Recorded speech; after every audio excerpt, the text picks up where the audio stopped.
तो आज हम लोग सॉल्व करने वाले हैं आईटी जेईई एडवांस का 2021 का क्वेश्चन। और देखते हैं इस क्वेश्चन में क्या कहा गया है। दिया गया है a small object is placed at the centre of a large equated hollow spherical container. Assume that the container is maintained at 0 degree Kelvin at time t is equals to 0. The temperature of the object is at 200 Kelvin. The temperature of the object becomes 100 Kelvin at t is equals to T1 and 50 Kelvin at t is equals to T2. Assume the object and the container to be ideal black bodies. The heat capacity of the object does not depend on the temperature.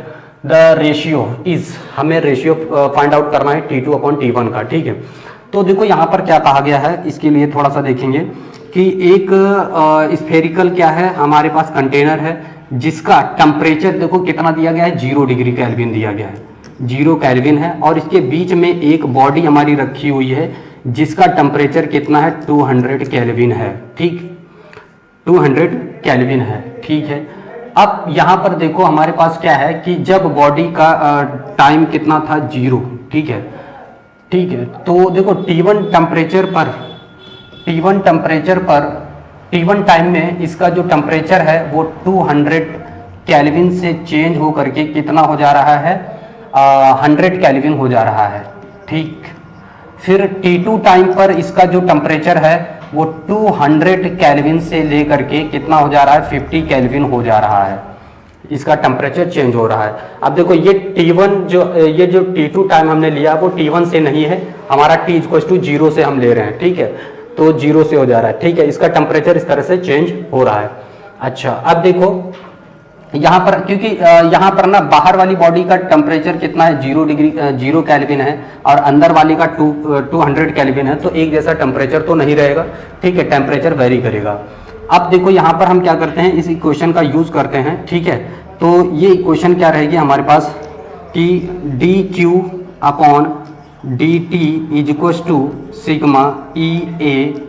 ठीक है, और यहाँ पर हम क्या लिख देंगे, dt। ठीक है, क्या हो जाएगा, dt, ये हो जाएगा, ये हो जाएगा dt। अब देखो एक जैसे को हम लोग एक जैसे को हम लोग क्या करते हैं, यहाँ पर ये हो जाएगा t की पावर 4, सॉरी यहाँ पर क्या हो जाएगा, t की पावर 4। अब हम एक जैसे को एक साइड कर लेते हैं। ठीक है, एक जैसे को एक साइड कर लेंगे। एक सेकेंड, इस इक्वेशन को यहाँ पे ये हो जाएगा dq upon dt is equal to sigma AE और t की पावर 4। ठीक है, अब देखो थोड़ा सा हम सेपरेशन करेंगे यहाँ पर इस फॉर्मूले में, और ये फॉर्मूला कैसा हो जाएगा, अब देखो इसको, ये हो जाएगा हमारा dq अपॉन, इसको थोड़ा सा चेंज करेंगे, dt इज इक्वल टू, इसको थोड़ा सा चेंज किस में कर लेंगे कि -ms। ठीक है, और यहाँ पर ms इक्वल टू dt। ठीक है, अब इसकी जगह ये वाले पुट कर दे रहे हैं इक्वेशन यहाँ पे। ठीक है, अब देखो यहाँ पर क्या हो जाएगा हमारे पास, -ms dt is equal to sigma AE t की पावर 4। अब हम थोड़ा सा सेपरेशन करते हैं यहाँ पर। ठीक है, सेपरेशन करेंगे तो यहाँ पर क्या आ जाएगा, देखो इसको इसके नीचे ले आते हैं, तो देखो यहाँ पर हो जाएगा dt अपॉन t की पावर 4, ये हो जाएगा सिग्मा AE, और ये इसके नीचे जाएगा -ms dt। ठीक है, इसको हम लोग क्या ले लेंगे, dt। ओके, यहाँ पर ये हो जाएगा। ठीक है, dt।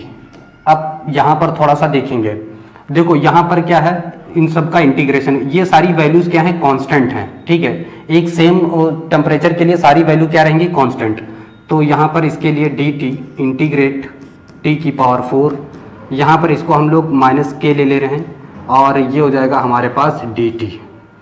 ठीक है, अब देखो इसका हम लोग इंटीग्रेशन कर देते हैं, तो इंटीग्रेशन करने पे हमें क्या मिलेगा, इसकी लिमिट हम रखेंगे जो T1 और T2 से जो इसकी लिमिट दी गई है वो हम लिमिट रखेंगे T1 और T2 तक। ठीक है, अब देखो यहाँ पर ये कितना हो जाएगा, तो ये हो जाएगा 1 अपॉन, ठीक है, -1/3 t³ ये इसका इंटीग्रेशन आ जाएगा माइनस के इंटू टी, ये इसका इंटीग्रेशन आ जाएगा। ठीक है, अब देखो यहाँ पर इसकी टाइम, अब देखो हमें क्या करना है, अलग अलग इसकी लिमिट ले लेनी रहेगी।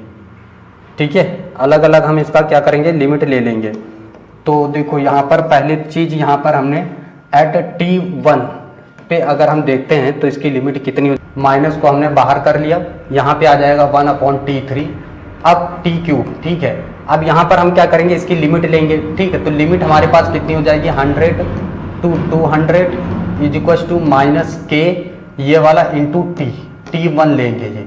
ठीक है, तो माइनस से माइनस कैंसिल ही हो जाएगा। ठीक है, तो यहाँ पर आ जाएगा 1/3।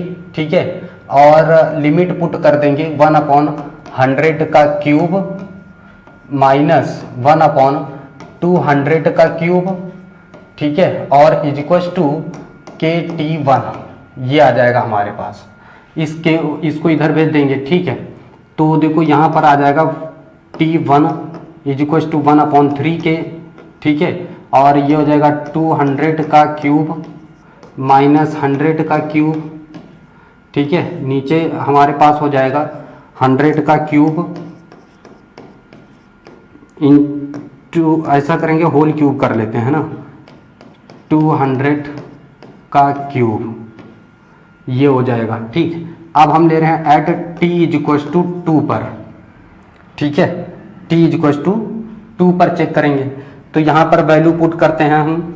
ठीक है, t इज इक्वल टू 2 पर देखो यहाँ पर कितना हो जाएगा, 1/3 बाहर हो जाएगा हमारा, तो 1/, यहाँ पे लिमिट कितनी ले लेंगे, देखो t क्यूब, यहाँ पर लिमिट हो जाएगी हमारी 50 से 200। ठीक है, और ये हो जाएगा के t2। ठीक है, तो ये इधर आ जाएगा 1/3 के। ठीक है, t2 इज इक्वल टू, और इसमें लिमिट पुट करेंगे 1/50 का क्यूब माइनस 1/200 का क्यूब, ये। ठीक है, इसको सॉल्व कर लेंगे तो यहाँ पर हमारे पास कितना आ जाएगा, 1/3 के। ठीक है, ये हो जाएगा 200 का क्यूब माइनस 50 का क्यूब, नीचे हम क्या करते हैं 200 इंटू 50 का क्यूब कर लेते हैं ऐसे, ये। ठीक है, अब हमारे पास एक इक्वेशन ये आ जाती है यहाँ पर, और एक इक्वेशन ये आ जाती है, इन दोनों को हम डिवाइड करेंगे। ठीक है, इन दोनों को हम लोग डिवाइड करेंगे, तो यहाँ पर देखेंगे। ठीक है, तो t2/t1, तो हमारे पास देखो ये दोनों तो कैंसिल ही हो जाएंगे। t2 की वैल्यू कितनी है हमारे पास, t2 की वैल्यू है 200 का क्यूब माइनस 50 का क्यूब अपॉन 200 इंटू 50 का क्यूब, ये हो जाएगा। ठीक है, उसमें क्या हो जाएगा 100 इंटू 200 का क्यूब हो जाएगा, नीचे यहाँ पे हो जाएगा 200 का क्यूब माइनस 100 का क्यूब। ठीक, ये वैल्यू हमारे पास आ जाएगी। एक काम करते हैं, ऊपर से हम 2 का क्यूब और 50 का क्यूब कर लेते हैं कॉमन, तो यहाँ से बचेगा 4 का क्यूब माइनस 1 का क्यूब। नीचे हम लोग क्या करते हैं 50 का क्यूब कॉमन करते हैं, तो यहाँ से हमारे पास कितना आ जाएगा। ठीक है, तो यहाँ से देखेंगे हमारे पास आ जाएगा यहाँ से 100 का क्यूब हम बाहर कर लेते हैं। ठीक है, तो 100 का क्यूब हमने बाहर कर लिया, तो यहाँ से आ जाएगा 2 का क्यूब माइनस 1। ठीक, अब देखेंगे यहाँ पे। ठीक है, तो t2/t1। अब सुनो, एक काम करते हैं, इसमें थोड़ा सा सॉल्व करते हैं। 2 का क्यूब इसमें से कैंसिल करके, और ये कितना बचेगा 2 का क्यूब कैंसिल हो जाएगा। यहाँ से 64 में से 1 जाएगा 63, और 8 में से 1 जाएगा तो 7, यानी ये इससे कैंसिल, ये इससे कैंसिल, रेशियो कितना आ जाएगा 9। ठीक है, तो इन दोनों का जो रेशियो आएगा वो कितना आ जाएगा 9 आ जाएगा। ठीक है, जो कि हमसे पूछा गया था कि रेशियो कितना हो जाएगा, आप लोग इसको नोट कर लीजिएगा। ठीक है। तो यहाँ पे रेशियो T2/T1 का जो रेशियो आ जाएगा वो 9 आ जाएगा। ठीक है, तो कैसा लगा हमारा यह सोल्यूशन? अगर आपको अच्छा लगा हो तो प्लीज़ इसे लाइक और सब्सक्राइब जरूर करिएगा।